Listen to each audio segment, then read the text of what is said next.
Queen Beatrix is abdicating after 33 years. It is with the utmost confidence that I shall pass the throne to my son, the Prince of Orange, on the 30th of April this year. I would like to say how incredibly touched I am by all the reactions to my mother's speech on Monday evening. I'm greatly honoured to be succeeding my mother. Amsterdam 1980. Queen Beatrix is inaugurated.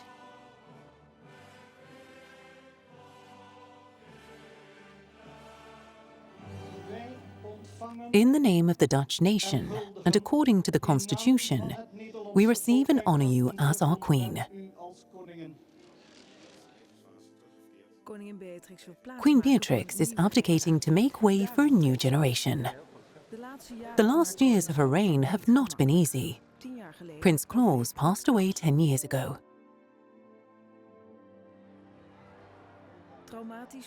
The attack on Queen's Day 2009 was traumatic for her and her family.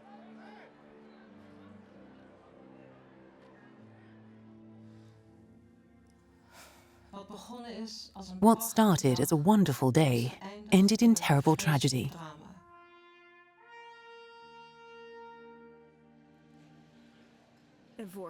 And last year, Prince Friso had a skiing accident.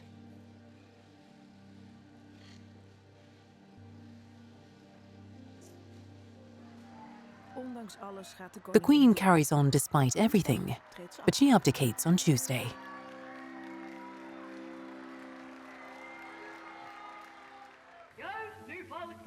People of the Netherlands, be jubilant. Rejoice on this happy day. Decorate your homes. Decorate your rooftops with the red, white and blue flag. Hear the 51-gun salute, a princess.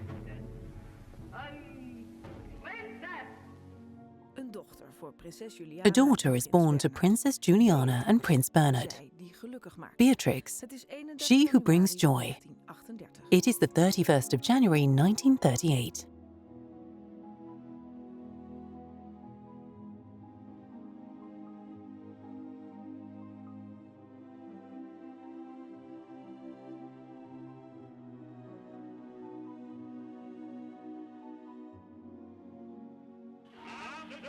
Citizens of Amsterdam, citizens of Barn, citizens of Haarlem, with heartfelt joy, we announce that today, on the 31st of January 1938, by the grace of God, a princess of Orange-Nassau, Princess of Lippe-Biesterfeld, was born. With this, the greatest wish of the Dutch nation has been fulfilled. Long live the royal family!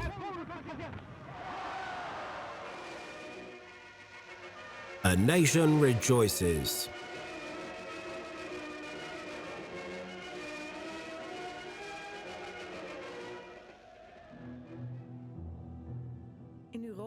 War looms over Europe.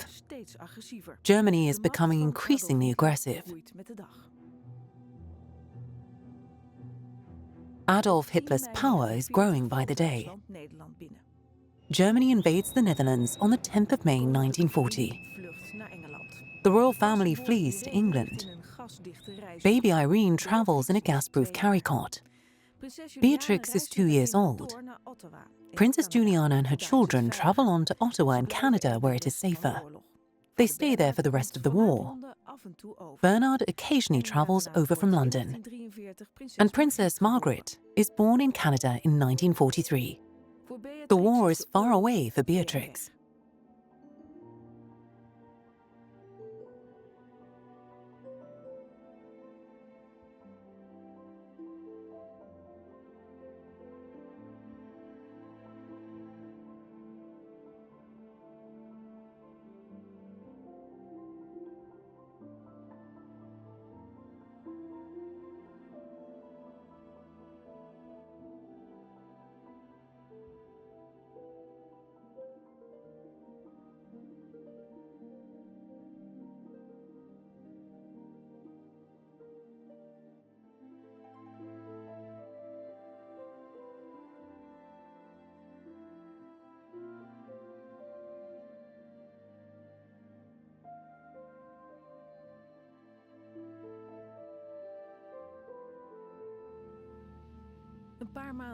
Beatrix returns to the Netherlands a few months after its liberation.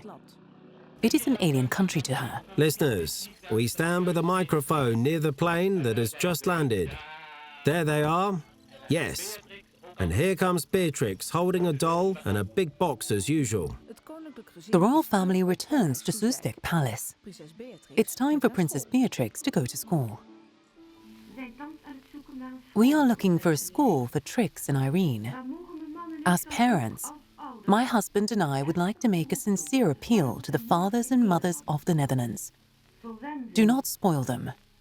Do not let them hear all the nice things you say about them. Let them live their daily lives freely. The Werkplaats in Bilthoven, Kiesborg's progressive school that Beatrix attends. Besides the traditional lessons, the children must do various chores. Beatrix doesn't like it. Juliana wants her children to grow up as normally as possible, but Bernard is keener on an upbringing suited to princesses.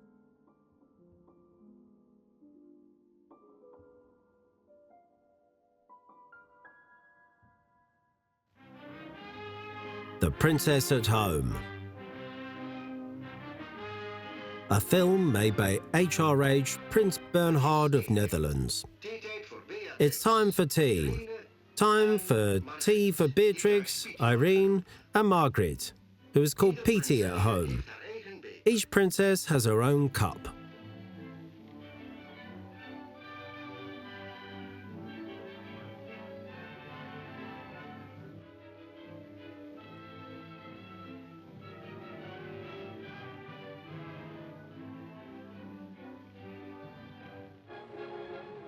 Beatrix is present when her grandmother, Wilhelmina, celebrates 50 years as queen.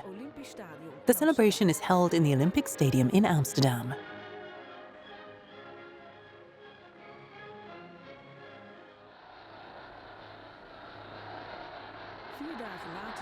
Wilhelmina abdicates the throne 4 days later.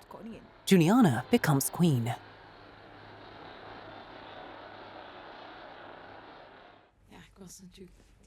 I was 10 years old, of course. I suppose just old enough to remember many things. I remember lots of details. It was also the first large official event we were involved in as children. It made quite an impression on me. 6th of September.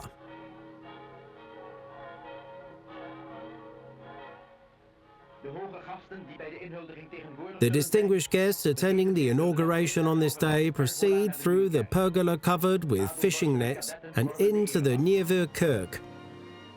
Midshipmen and cadets form the Guard of Honor. Princess Wilhelmina appears. She is accompanied by Princess Armgard of Lippe-Bestveld, Crown Princess Beatrix and Princess Irene. The clock strikes 11. Cheers swell, herald sound, followed by the royal procession coming outside.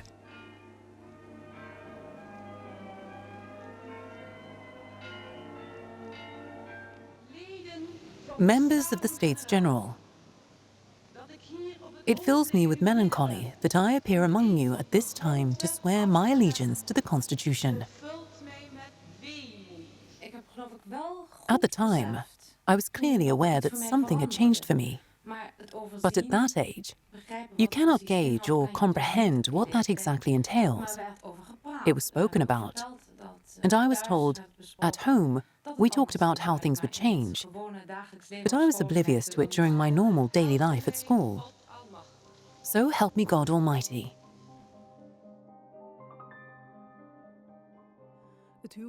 Juliana and Bernard's marriage is rife with tension. They keep up the pretense to the outside world, but a tragedy is unfolding within Beatrix's family. There is a marriage crisis. It is because of Griet Hofmans, a faith healer. Bernard brought her to Palace Soestdijk to help cure Princess Christina's blindness. Queen Juliana becomes enamored of Hofmans and her pacifism. As a soldier, Bernard wants nothing to do with it. Behind the scenes, a government committee prevents the marriage crisis from turning into a constitutional crisis. Meanwhile, Beatrix goes to secondary school, the Barnes Lyceum. The school sets up a separate section for her in an old villa. For many years, people in the Netherlands could follow us growing up. I believe it became clear that personal freedom, raising us as free people versus taking personal responsibility, was a priority for my parents. 1956, Princess Beatrix turns 18. The thing that has touched me most is that so many have shown me compassion. It's so customary to express gratitude on your birthday that people forget the meaning behind it. However, the words "thank you" encompass everything I feel towards you. Beatrix can become queen now she has turned 18. When I was young, I rebelled against my future, against the idea that I had to do it. And, well, the pressure placed on someone, that extreme responsibility. I didn't think it was fair. It was on me and less on my sisters. I used to feel that I was on my own. I do believe it gradually changed to a certain extent. And there was a moment when I suddenly thought, I have to choose whether I will eventually do it or not. I recall that moment as a turning point in my life. There was also a sort of inner acceptance when I said to myself, I accept this and will do my best.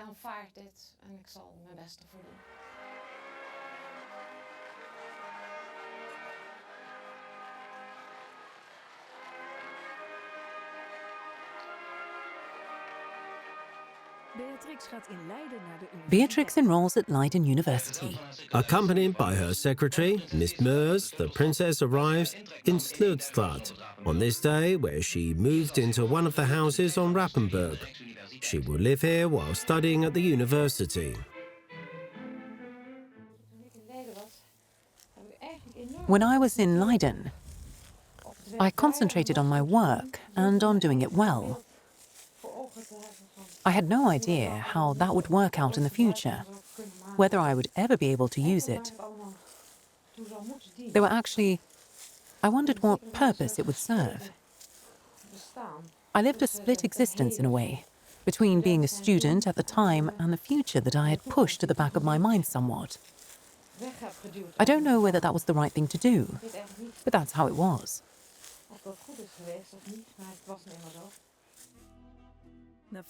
After 5.5 years, she graduates with an honorary law degree.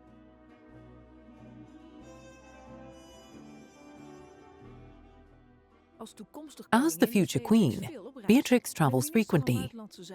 She goes to the United States with Mr. Luns, the Minister of Foreign Affairs.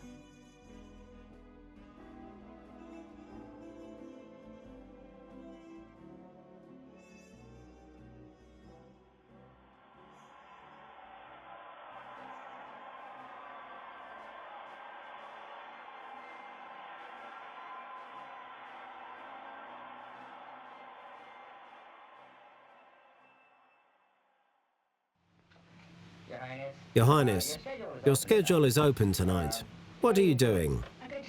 I'm going to the theatre. What are you going to see? Well, I guess I won't tell you. President Eisenhower receives the Dutch heir to the throne at the White House.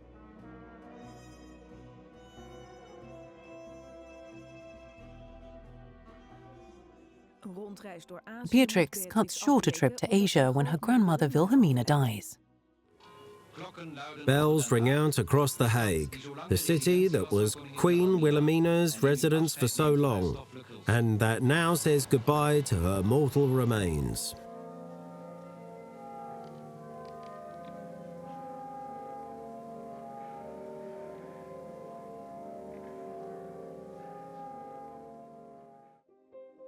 Beatrix goes to live on her own. She moves into Drakenstein Castle at Lagerwursche.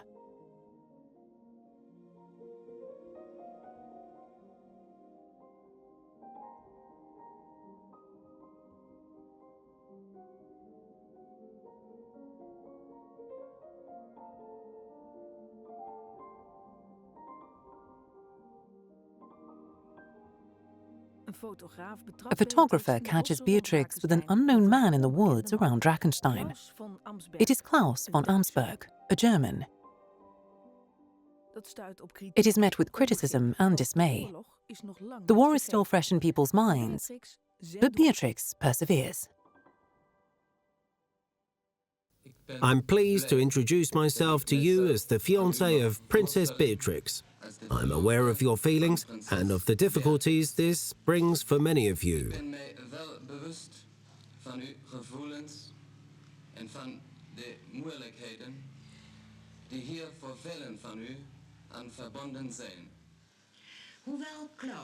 Though Claus was completely against the Nazi regime, the two young people are fully aware, as are we, of the doubts and resistance their engagement could evoke in many,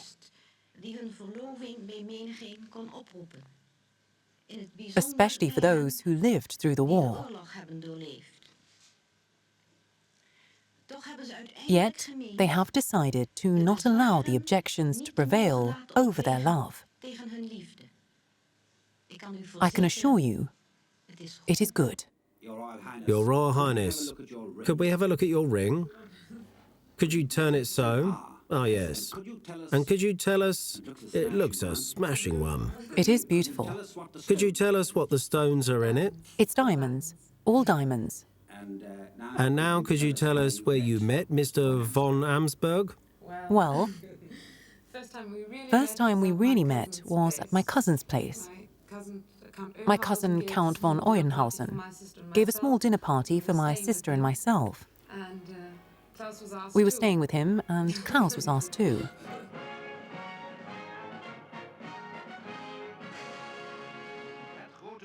The big unveiling. Princess Beatrix and Claus von Amsberg come outside. What does the bride look like? What is her bouquet like? Her headdress?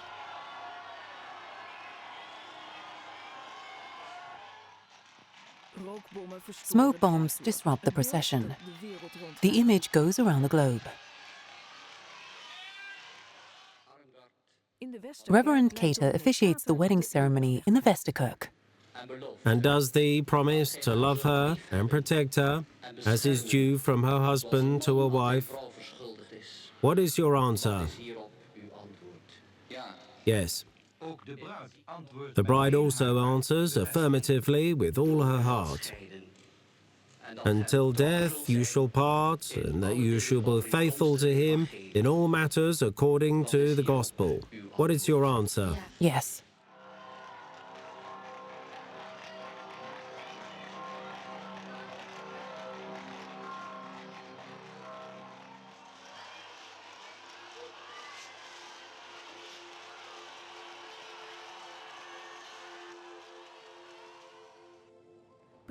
Prince Claus on his way to the University Hospital in Utrecht. Beatrix and Claus welcome their first child, Willem-Alexander. After 3 queens, the Netherlands will have a king again. They have 2 more boys, Friso and Constantine.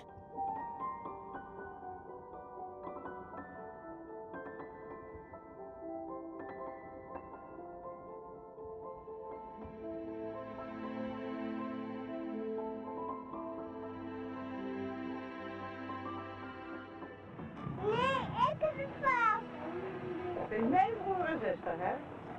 Ja, ben ik nog. Ja, kun je kijken, Carlos? Ja. Welk pakje? Dit pakje zeker voor God, mijn man. Kostuum. Geen pakje.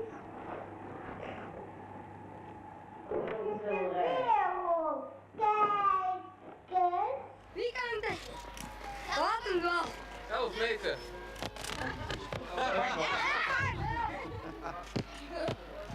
Als hij niet tegen de toestel aanschopt. Hou het voorzichtig.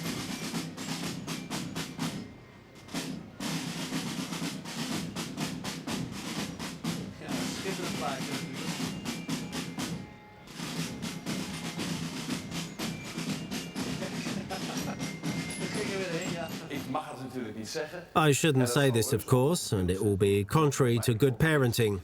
Royal Highness, but I really like those elastic bands, and I wanted to buy them. I finally realized why Her Majesty wears those massive hats. It's because of this, of course.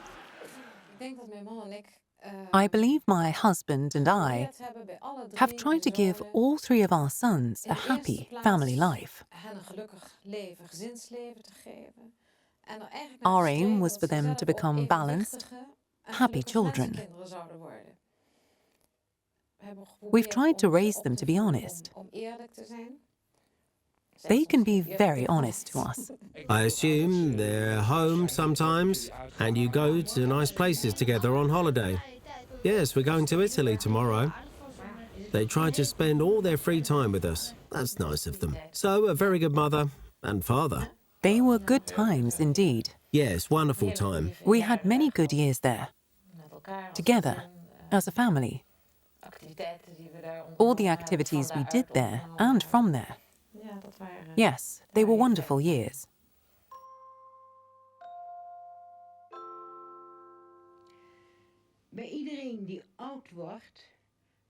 Sooner or later, everyone who is getting older is confronted with the sobering fact that strength diminishes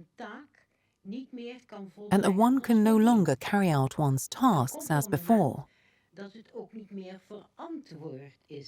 Then there comes a time when it is no longer justified to continue. I feel the time has come for me to relinquish my task as your queen. Amsterdam, 30th of April 1980. No house, no coronation. I am abdicating, and she is ascending the throne. Squatters disrupt the succession to the throne. I have just stepped down from the government.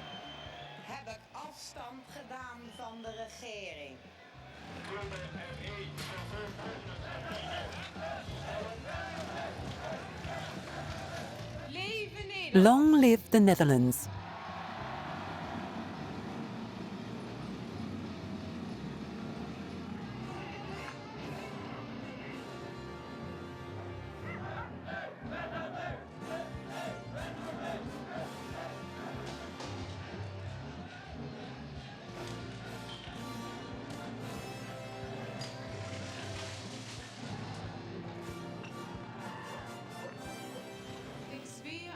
I swear to the Dutch people that I will continue to uphold and enforce the Constitution. I believe that it's a job in which, if I can put it this way, you can express your compassion for what's happening in society. So help me God Almighty. When you suddenly find yourself faced with it, it starts becoming very real. I must admit, the reality is very different to how you imagined it would be. Now that Beatrix is queen, she and her family move from Drakenstein to Huis in The Hague. Their lives change completely.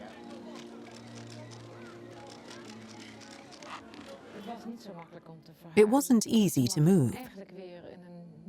It wasn't easy to navigate another new lifestyle and find our way with growing children, with their own demands and problems, and completely new surroundings for us. Queen Beatrix goes on more than 50 state visits.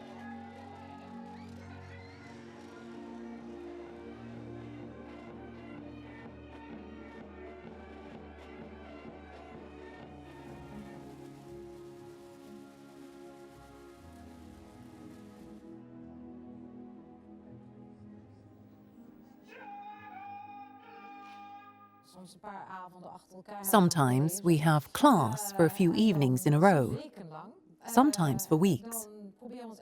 We try to learn all about a country. Luxembourg is first on the calendar.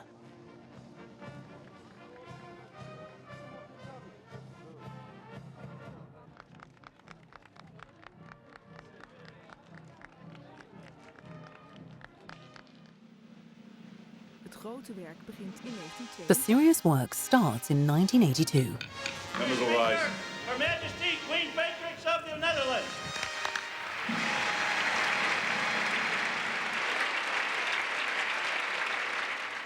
You in America, and we in our much more vulnerable Europe. Together, we must consider questions confronting us. Together, seek the answers. Beatrix wears a headscarf during a state visit to the United Arab Emirates. She faces criticism for that. The Queen says, as does Maxima, that she is adapting to the customs of the host country. In this case, a country of great economic importance to the Netherlands. Trade and the economy are becoming increasingly significant during state visits. Thanks to the Queen, it is easier for business people to make contacts in the country.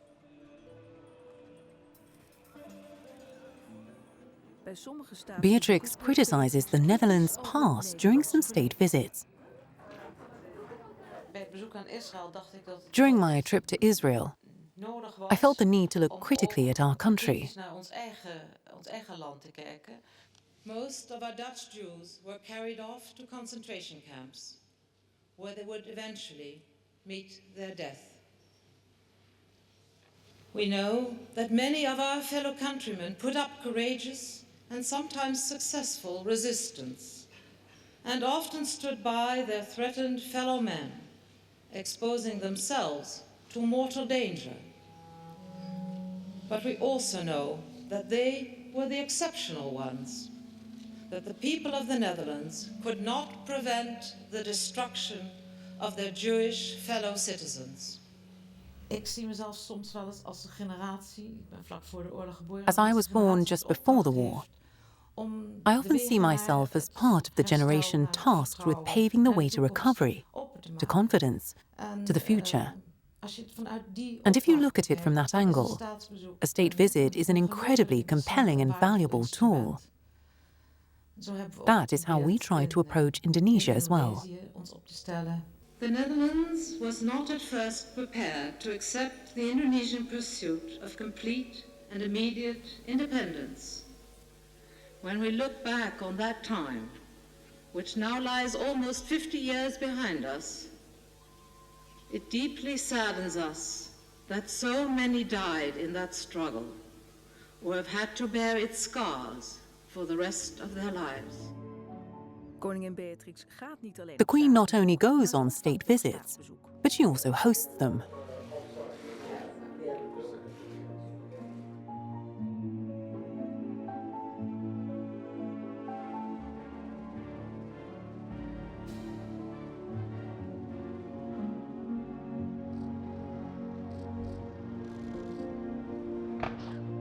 You have received much respect in many parts of the world for the unambiguous way in which you have supported the international fight against terrorism.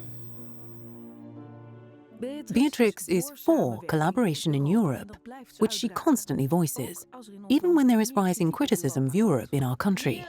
Europe is more than the pursuit of an end goal. It is history in the making. We suddenly had European borders opened. All kinds of people sought contact with each other across those borders. It made all sorts of organizations, all kinds of partnerships possible, and they were supported and encouraged. That was, well, incredibly inspiring, of course.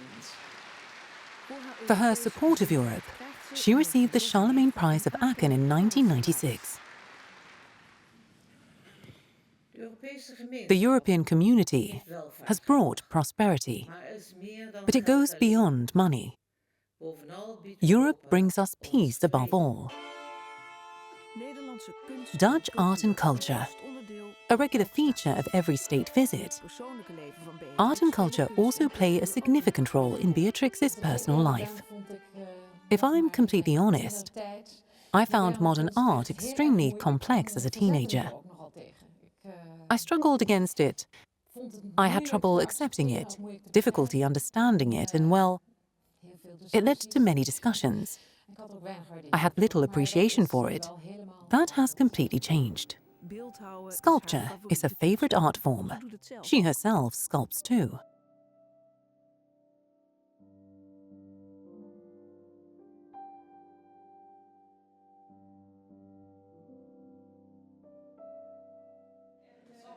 Beatrix the person inspires artists across the Netherlands, as was demonstrated on her 75th birthday. Hundreds of people sent in their images of Beatrix for a special exhibition.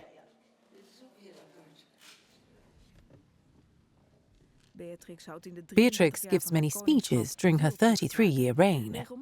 She regularly stresses national solidarity and cautions against egotism.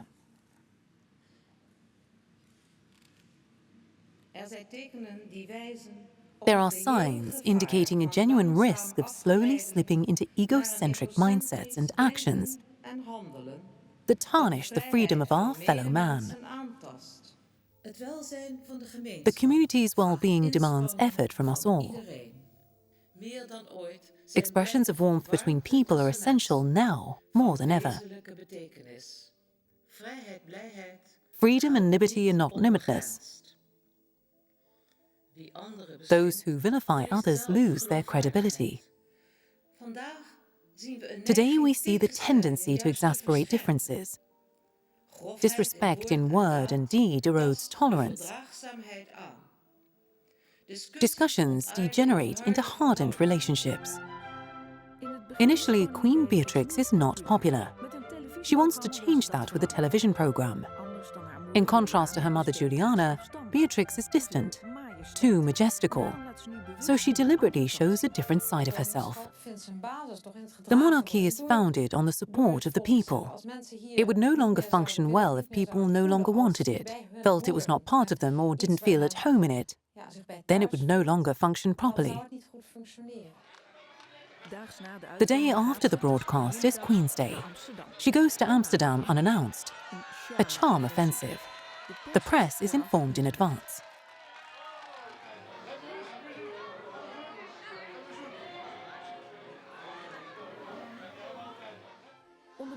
Queen's Day changes under Beatrix. No more parades. The family go out into the country. The date of the 30th of April does not change. Dearest mother, today is your birthday. This day will continue to be Queen's Day.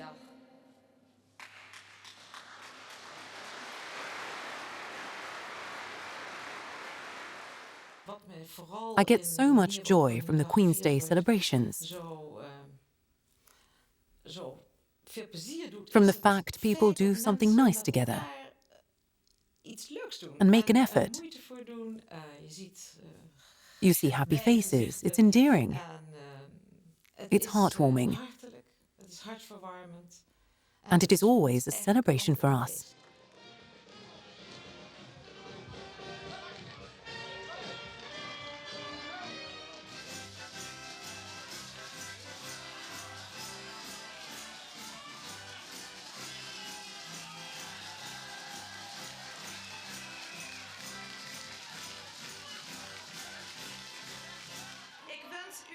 I wish everyone here and the many people across the Netherlands who are celebrating an exceptionally festive and wonderful day.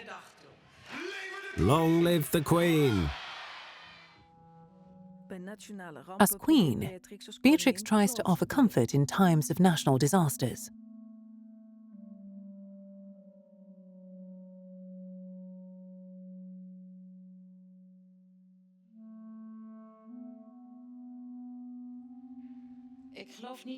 I don't believe you can comfort people. It's difficult to give comfort, but you can do your best to show empathy. You can endeavour to stand alongside someone and share the suffering. Sharing the suffering is perhaps the only thing you can do.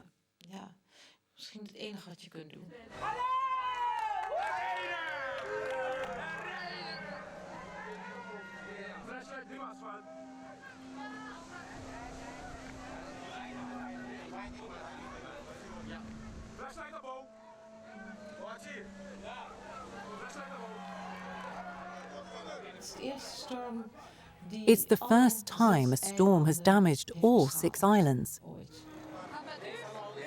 How are you? Shocked? Yes, everything is destroyed. Everything destroyed. Yes, it's awful.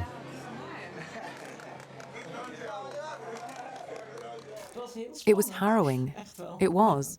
Yes.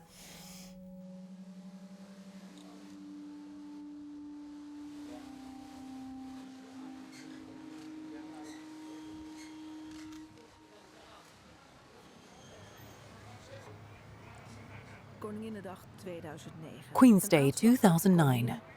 Bystanders are caught up in an attack on the Queen.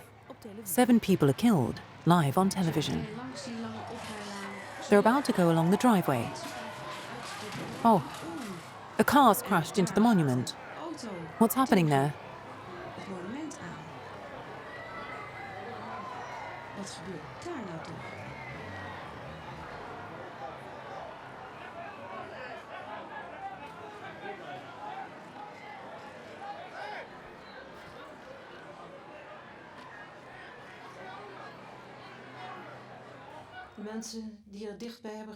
The people standing nearby, those who saw it on television, all those who experienced it must have looked on in astonishment and disbelief.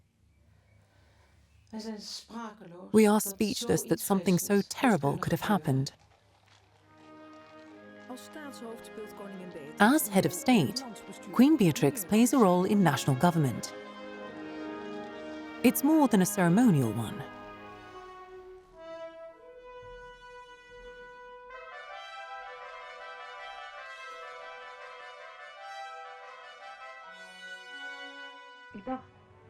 I believe experience has clearly shown that there is ample space for this interplay between monarchy and ministers, that it can even develop into an excellent partnership, and each with their own clearly recognizable input.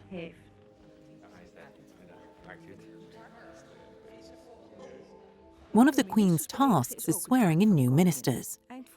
At the end of the last year, it took place in public for the first time, against Beatrix's wishes, and it went wrong too. I declare and promise that. Again. Has to be done again. Why? It will become a charade. Another first. The last cabinet under Beatrix comes about without her input. She is not involved in the formation. Members of the States General. The budget. The Queen is a member of the government. That is a step too far for some politicians. They would prefer a monarchy with a purely ceremonial role. Beatrix thinks otherwise.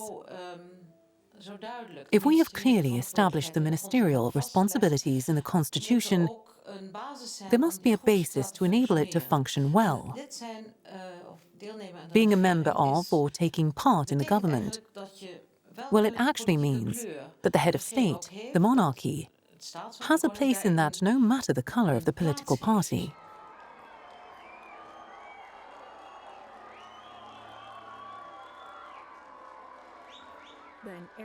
With a hereditary monarchy like in our country, family and state matters cannot always be separated.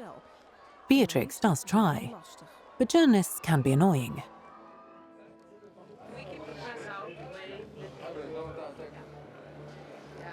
All right, enough now. Can these people... Oh, really unbearable, really dreadful. Willem-Alexander's choice of Maxima Zorreguieta causes some controversy. Her father was a member of the regime of the Argentinian dictator Videla. Yet the engagement goes ahead.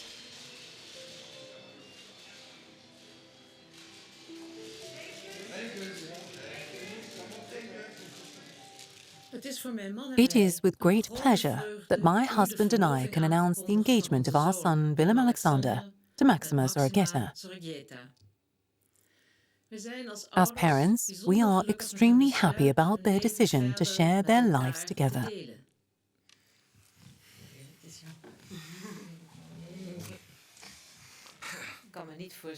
I can't imagine it was easy. A new country, a new family.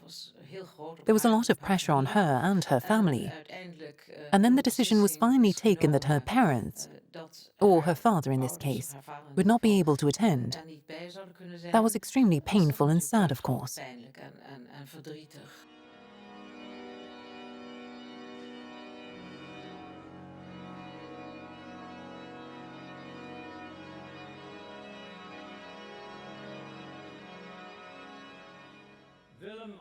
Willem-Alexander, do you take Maxima Zorreguieta as your wife, to have and to hold from this day forward? What is your answer? Yes. And thee? They heard your answer. And thee, Maxima Zorregeta? Do you take Willem Alexander Klaus George Ferdinand of Orange to have and to hold from this day forward? What is your answer? Wat is daarop uw antwoord? Yes.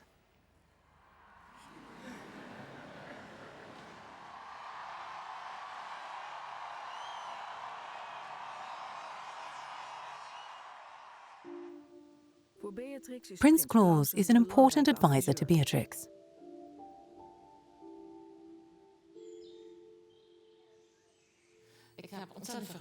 I have been extremely fortunate to have someone in my life who follows me with a critical eye, who supports me, who compliments me, and with whom I can discuss anything. That's nice. And yes, he's a brilliant interlocutor. And I'm so happy you're here. And you cannot, ladies and gentlemen, imagine what I'm feeling.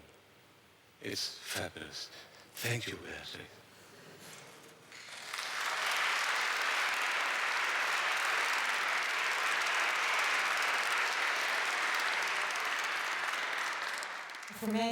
He means so much to me in my work. And I must admit, I couldn't do it without his support.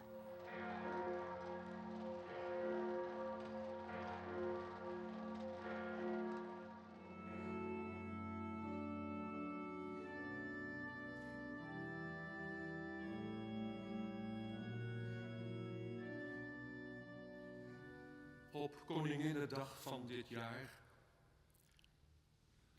This year, we watched Queen's Day on television in this room, in the Amsterdam Academic Hospital.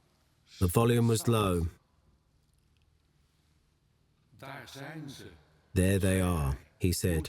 Look at them. They are doing so well. And I stood there. That was my place. Beside her. He was beaming. Dat was mijn plaats. Naast haar. Hij straalde.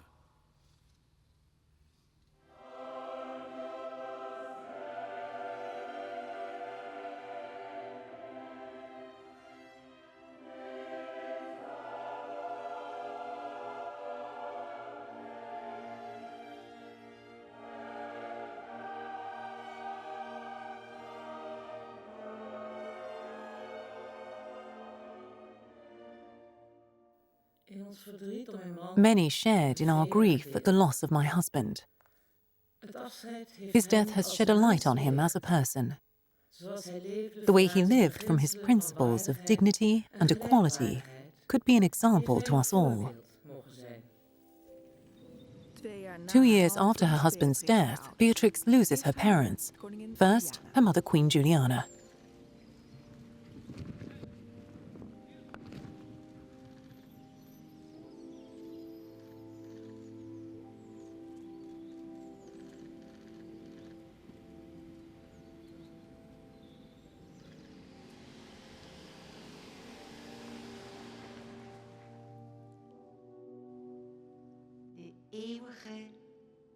May the Lord lift up his countenance upon you and give you peace. Prince Bernhard dies the same year.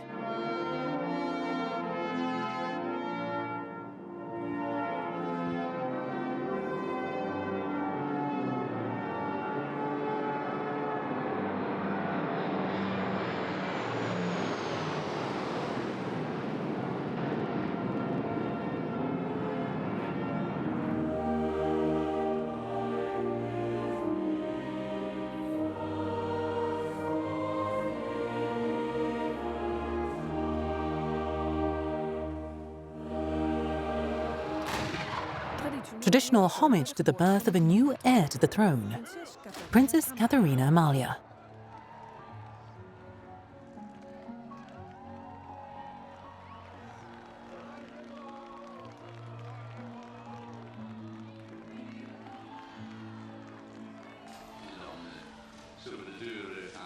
And then we will open the doors and we will...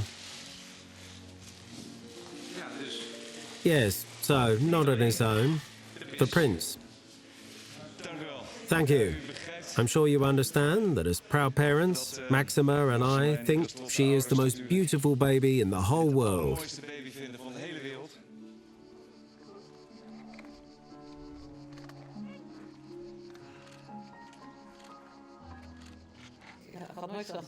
I never thought it would be so nice. It's really lovely. Such uninhabited joy. And yes, it's really wonderful. They let me babysit sometimes.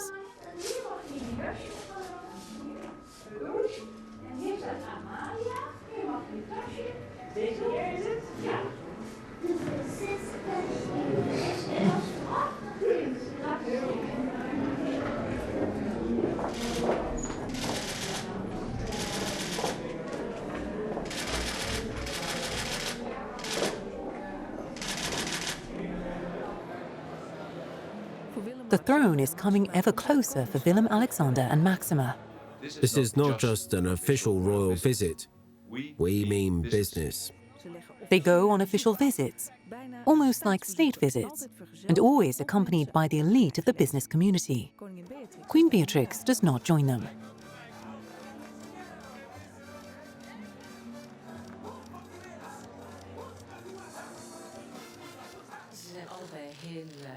They're both keenly involved in all kinds of activities that interest them and in which they put a lot of energy. At the same time, they have a growing family that requires their time and attention too. I really hope they're able to enjoy this period in their lives, that they have the time to raise their family and do their work well. Every year, the royal family goes skiing in Lech, Austria. Tragedy strikes in 2012.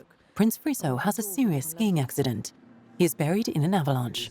As far as we know, his condition is stable at the moment, but he is not yet out of danger.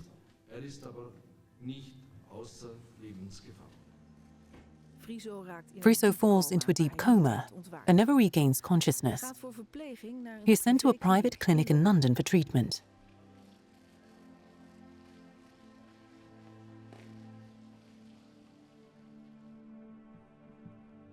Beatrix returns to Lech a year later.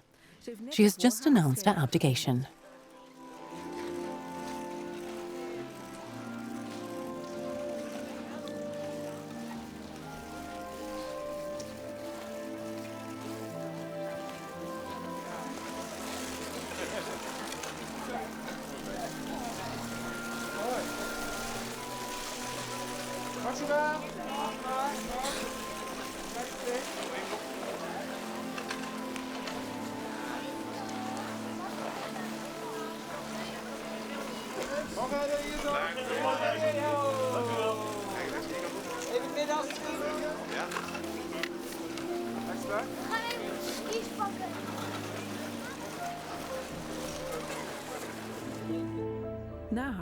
After her abdication, Beatrix returns to live in Drakenstein Castle, the palace she left 33 years ago on becoming queen.